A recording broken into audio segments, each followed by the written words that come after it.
ಕುಂದಾನಗರಿಯಲ್ಲಿ ಕೆಲ ದಿನಗಳ ಹಿಂದೆ ವ್ಯಕ್ತಿ ನೇಣಿಗೆ ಶರಣಾಗಿದ್ದ. ಆತನ ಜೊತೆಗೆ ಕೊನೆಯದಾಗಿ ಮಾತನಾಡಿದ್ದ ಮಹಿಳೆಯನ್ನ ಪೊಲೀಸರು ವಿಚಾರಣೆ ನಡೆಸಿದ್ರು. ಆಗ ನಾವಿಬ್ಬರು ತಾಯಿ ಮಗ, ನಮ್ಗೆ ಯಾರೂ ಇಲ್ಲ ಅಂತ ಹೇಳಿದ್ಲು. ಅದೀಗ ಸುಸೈಡ್ ಕೇಸ್ಗೆ ಬಿಗ್ ಟ್ವಿಸ್ಟ್ ಸಿಕ್ಕಿದೆ.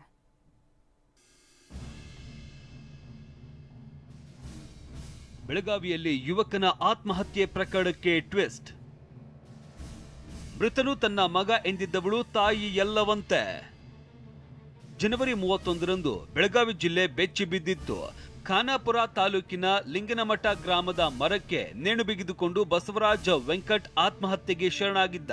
ಸ್ಥಳಕ್ಕೆ ಬಂದಿದ್ದ ನಂದಗಡ ಪೊಲೀಸರು ಆತನ ಜೇಬು ಶೋಧಿಸಿದಾಗ ಮೊಬೈಲ್ ಸಿಕ್ಕಿತ್ತು. ಫೋನ್ನ ಕೊನೆ ಕರೆಯ ಬೆನ್ನತ್ತಿದ್ದ ಖಾಕಿ ಧಾರವಾಡದ ಅಳ್ನಾವರ್ ರೈಲ್ವೆ ನಿಲ್ದಾಣದ ಅಂಗಡಿ ತಲುಪಿತ್ತು. ಅಲ್ಲೊಬ್ಬ 55 ವರ್ಷದ ಮಹಿಳೆ ಸಿಕ್ಕಿದ್ಲು. ಆಕೆಗೆ ಮೃತನ ಫೋಟೋ ತೋರಿಸಿದಾಗ ತನ್ನ ಹೆಸರು ಶಾಂತವ್ವ, ಆತ ನನ್ನ ಮಗ, ನಮ್ಗೆ ಯಾರು ಇಲ್ಲ ಅಂತ ಹೇಳಿದ್ದಳು. ಇದನ್ನೇ ನಂಬಿದ್ದ ನಂದಗಡ ಪೊಲೀಸರೇ ಸಹಾಯ ಮಾಡಿ ಅಂತ್ಯ ಸಂಸ್ಕಾರ ಮಾಡಿದ್ರು. ವಿಚಾರಣೆ ಮುಂದುವರೆಸಿದ್ದ ಪೊಲೀಸರಿಗೆ ಶಾಕ್ ಆದಿತ್ತು. ಬಸವರಾಜ ತನ್ನ ಮಗ ಎಂದಿದ್ದ ಶಾಂತವ್ವ ಆತನ ತಾಯಿಯೇ ಅಲ್ವಂತೆ. ಮೃತನ ತಮ್ಮ ಮತ್ತೆ ತಂಗಿ ಗಂಡ ಎಲ್ಲರನ್ನೂ ಮುಂದೆ ತಂದು ನಿಲ್ಲಿಸಿದಾಗ ಅವಳು ವಿಧಿಯಿಲ್ಲದೆ ನಾನು ಅವಳು ತಾಯಿ ಅಲ್ಲ ಅನ್ನುವಂಥ ವಿಚಾರವನ್ನು ಒಪ್ಕೊಂಡಿದ್ದಾಳೆ. ಆ ಮಹಿಳೆಯ ಪೂರ್ವಾಪರವನ್ನು ನಾವು ಇನ್ನೂ ವಿಚಾರಣೆ ಮಾಡ್ತಾ ಇದ್ದೀವಿ. ಆ ಮಹಿಳೆ ಈ ತಂದೆ ತಾಯಿ ಎಲ್ಲಿಂದ ಬಂದರೂ ಆ ಊರಿನವಳು ಅಲ್ಲ ಅನ್ನುವಂಥದ್ದು ನಮಗೆ ಪ್ರಾಥಮಿಕವಾಗಿ ಗೊತ್ತಾಗಿದೆ. ಘಟನೆ ಬಗ್ಗೆ ಎಚ್ಚೆತ್ತ ನಂದಗಡ ಪೊಲೀಸರು ಆತ ಯಾರು ಅಂತ ತಲೆ ಕೆಡಿಸಿಕೊಂಡಿದ್ರು.